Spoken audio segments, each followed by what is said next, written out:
Global centre on adaptation GCA এর local adaptation champions award গ্রহণ করেছেন প্রধানমন্ত্রী শেখ হাসিনা।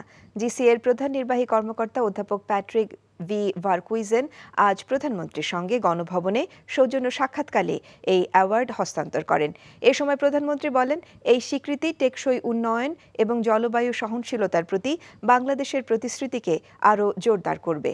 প্রধানমন্ত্রী এবং জিসিএ এর সিইও একমত হন যে উন্নত দেশগুলো জলবায়ু তহবিলে তাদের প্রতিশ্রুত অর্থ দেওয়ার প্রতিশ্রুতি পালন করেনি।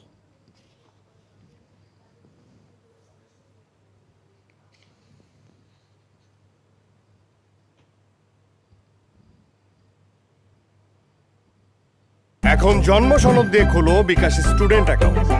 নিজের বিকাশ নিজে কর।